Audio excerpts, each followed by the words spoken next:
Hey all, this is Shibna, your mentor. Welcome to How to Make It Easy. അപ്പോൾ നാളെ എല്ലാവർക്കും exam start ആണ് അല്ലേ? നിങ്ങൾക്ക് എക്സൈറ്റ്മെന്റും പേടിയും ഒക്കെ ഉണ്ടാകും. കൂൾ ആയിട്ടിരിക്കും. എക്സാം ഒക്കെ ഈസി ആയിരിക്കും. നിങ്ങൾ പഠിച്ച കാര്യങ്ങൾ മാത്രമേ വരുള്ളൂ.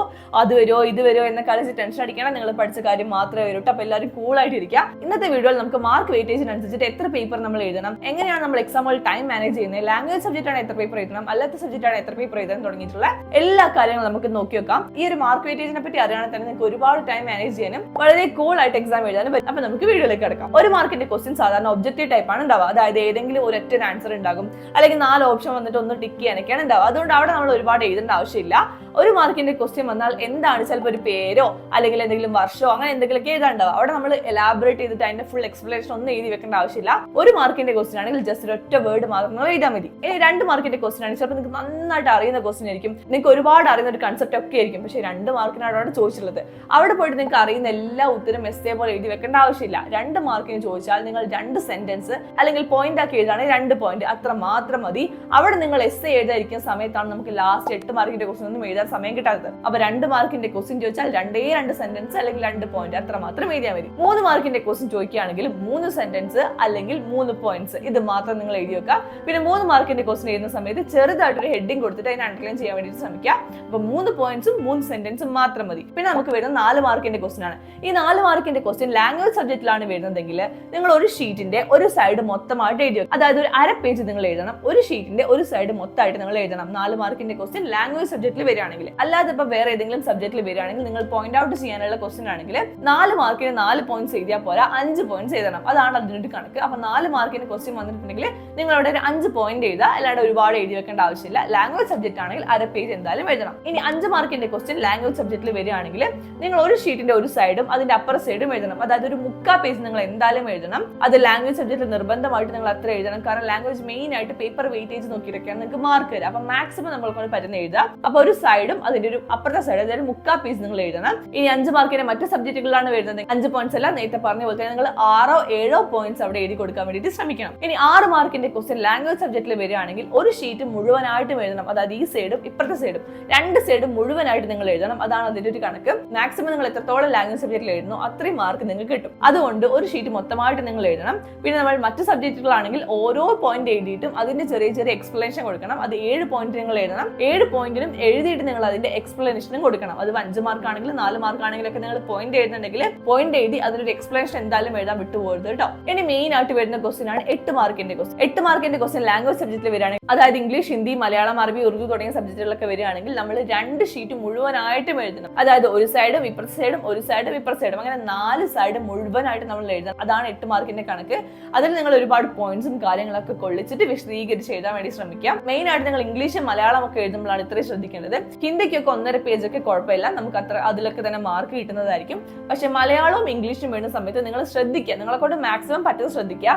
നിങ്ങളെ ഹാൻഡ് റൈറ്റിംഗ് ഒക്കെ ചെറുതാണെങ്കിൽ അയ്യോ 2 ഷീറ്റ് കംപ്ലീറ്റ് ആയില്ലെന്ന് വെച്ച് ടെൻഷൻ അടിക്കൊന്നും വേണ്ട, പോയിന്റ്സ് ഉണ്ടെന്ന് ഉറപ്പ് വരുത്താം. പക്ഷെ ഒരു കണക്ക് വെച്ച് നോക്കുമ്പോൾ ഇതാണ് ഇതിന്റെ ഒരു കണക്ക്. കാരണം എന്താണെന്ന് അറിയാം, ഈ ലാംഗ്വേജ് സബ്ജക്റ്റ് നോക്കുന്ന ടീച്ചേഴ്സ് മെയിൻ ആയിട്ട് നോക്കുക എത്ര ഷീറ്റ് എഴുതിയിട്ടുണ്ട് എന്നുള്ള സാധനമാണ് മെയിൻ ആയിട്ട് നോക്കുക. അപ്പൊ ഇതൊക്കെ നിങ്ങൾ കറക്റ്റ് ആയിട്ട് ചെയ്തിട്ടുണ്ട് എന്നുള്ളത് ഒരു ഉറപ്പ് വരുത്തണം കേട്ടോ. എക്സാമ്പിളിൽ പോയി ടൈം മാനേജ് ചെയ്യാൻ ഏറ്റവും നല്ല വഴിയാണ് ഞാൻ മുന്നത്തെ വീഡിയോ പറഞ്ഞ ഒരു പെൻസിൽ കയ്യിൽ വെച്ചിട്ട് നിങ്ങൾ ആൻസർ ഒന്നും ക്വസ്റ്റ്യൻ പേപ്പർ ഒറ്റ ആൻസറും എഴുതാൻ വേണ്ടി പാടില്ല.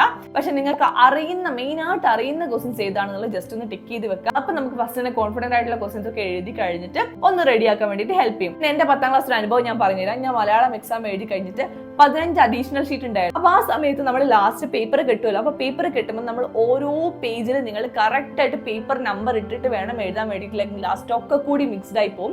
അപ്പൊ ഓരോ പേജിൽ നിങ്ങൾ കറക്റ്റ് ആയിട്ട് പേപ്പർ നമ്പർ ഇടണം. അപ്പൊ ഞാൻ ഇങ്ങനെ പേപ്പർ നമ്പർ ഒക്കെ ഇട്ടിട്ടുണ്ടായിരുന്നു. പക്ഷെ ലാസ്റ്റ് ബെല്ലടിച്ച സമയത്ത് എനിക്ക് വെപ്രാളം കൊണ്ട് എല്ലാം കൂടി കൂട്ടി കെട്ടുമ്പോൾ ഞാൻ ആദ്യം 11ാമത്തെ ഷീറ്റ് കെട്ടി, പിന്നെ അത് കഴിഞ്ഞിട്ട് 10ാമത്തെ ഷീറ്റ് കെട്ടി, അങ്ങനെ ഫുൾ അങ്ങോട്ടും ഇങ്ങോട്ടും മിക്സ്ഡ് ആയി പോയി. ഞാൻ മലയാളത്തിലെ പേപ്പർ കിട്ടി. മലയാളമൊക്കെ നമുക്ക് അറിയാലോ, ഒന്നിന്റെ ബാക്കിയായിട്ടാണ് നമ്മൾ അടുത്ത പേപ്പറിൽ വരിക. അപ്പോഴത്തേക്ക് എന്റെ പേപ്പർ അവർ വാങ്ങിക്കൊണ്ടുപോയി. ഞാൻ എന്നിട്ട് അവിടെ ഇരുന്നിട്ട് തന്നെ കരഞ്ഞു, അയ്യോ എനിക്കൊന്ന് മാറ്റി കിട്ടണം, എനിക്കൊന്ന് സമ്മതിക്കും ചോദിച്ചിട്ട് കരഞ്ഞു. അപ്പൊ പറഞ്ഞാൽ പറ്റില്ല എന്ന് പറഞ്ഞു. അങ്ങനെ ഞാൻ വീട്ടിൽ വന്നിട്ട് ഭയങ്കര കരച്ചിലായിരുന്നു. ഞാൻ പേപ്പറൊക്കെ മാറ്റി കിട്ടിയത് എനിക്ക് എന്തായാലും മാർക്ക് കുറയുന്നൊക്കെ ഭയങ്കര കരച്ചിലായിരുന്നു. ഫസ്റ്റ് എക്സാം ആണ്. അപ്പൊ ഞാൻ മലയാളത്തിന് ടീച്ചറെ വിളിച്ചപ്പോൾ ടീച്ചർ പറഞ്ഞു അതൊന്നും പ്രശ്നമില്ല, അതൊക്കെ നോക്കുന്ന സമയത്ത് അവർ നോക്കി കെട്ടിക്കോളും, അതൊന്നും പ്രശ്നമില്ല, മാർക്കൊന്നും പോകില്ല എന്നൊക്കെ പറഞ്ഞു. പക്ഷെ അപ്പോഴും എനിക്കൊരു ഉറപ്പുണ്ടായിരുന്നു. റിസൾട്ട് വന്നപ്പോൾ കുഴപ്പമില്ല, A+ കിട്ടിയിട്ടുണ്ടായിരുന്നു. പക്ഷെ നിങ്ങൾ ഞാൻ വരുന്ന മിസ്റ്റേക്സ് ഒന്നും വരുത്തരുത് കേട്ടോ. നിങ്ങൾ കറക്റ്റ് ആയിട്ട് പേപ്പർ നമ്പർ ഇട്ടിട്ട് അടിയിൽ തന്നെ ഓരോ പേപ്പർ വെക്കുമ്പോൾ എഴുതി പോകണം.